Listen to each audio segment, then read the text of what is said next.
Good afternoon, this is Jeff with Sewer Tech Northwest. Today we're at property address 118 G Street here in Forest Grove. We are located at the rear of the home. If you're looking at the front door from the street, we are at basically the rear left corner of the house, but the line actually exits out the back. There's the corner right there. Anyhow, we have a 3-inch ABS cleanout. We're going to insert the camera and check the overall condition and serviceability of the sanitary sewer line. We do have water currently running. And we will zero out here right at the base of the cleanout. Off we go.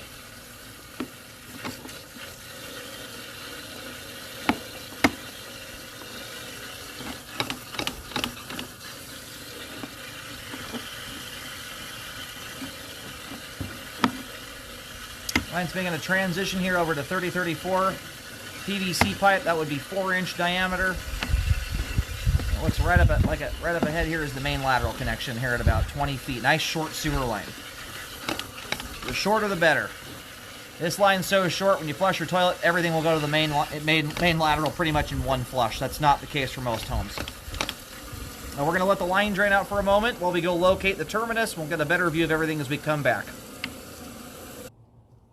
All right, located the camera head successfully. The line terminates at the main lateral here at the alleyway behind the house. Just goes barely through the fence line. The main's just right there. Follows a similar path that your water, like where your water meter is back here. The line shoots out to the alleyway right next to that thing.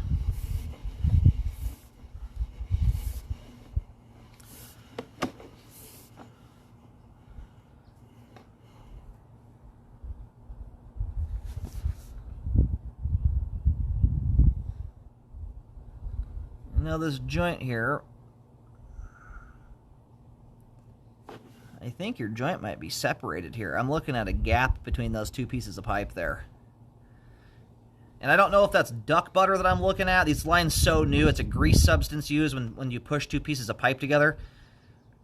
I can't tell if that's grease or if that's actually dirt there, but there's clearly a gap between the two pieces of pipe. I'm going to mark that.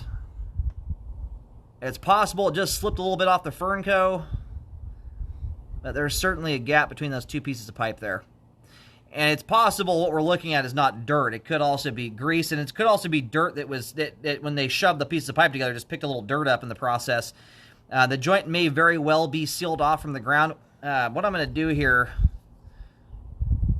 I'm going to see if I can put a very, very light amount of water down the line to see if it seeps through the joint.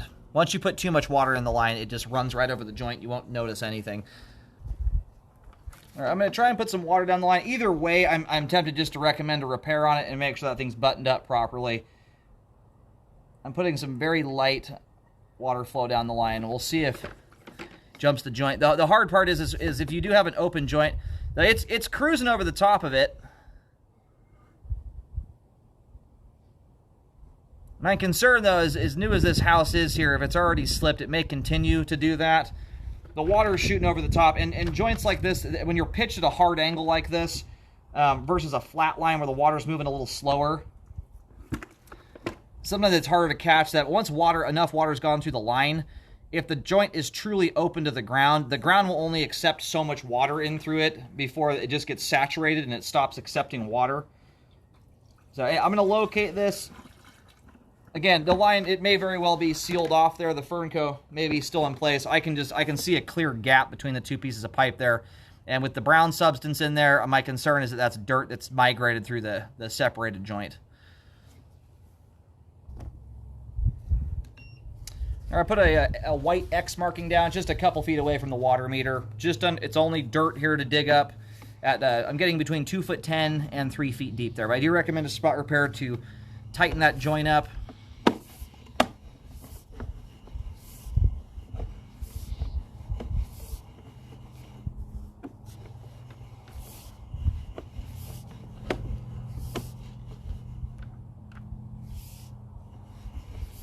We're going to go ahead and flip the camera around. We're going to run backwards here as far as the line will let us go.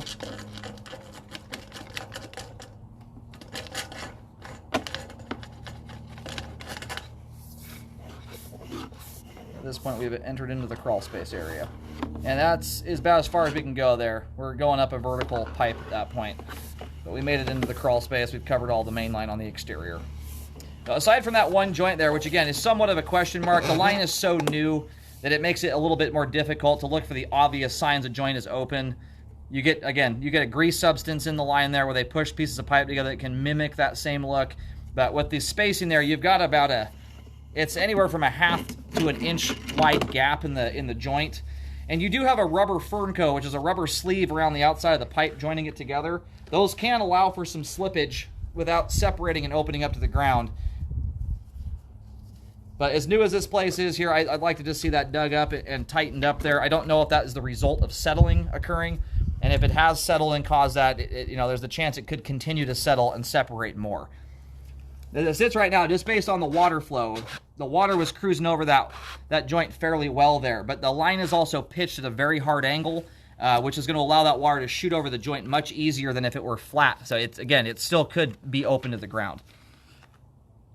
And if repairs are not done to fix that or anything, if you do have a warranty on the house, I would certainly be rescoping the line just before the warranty runs out.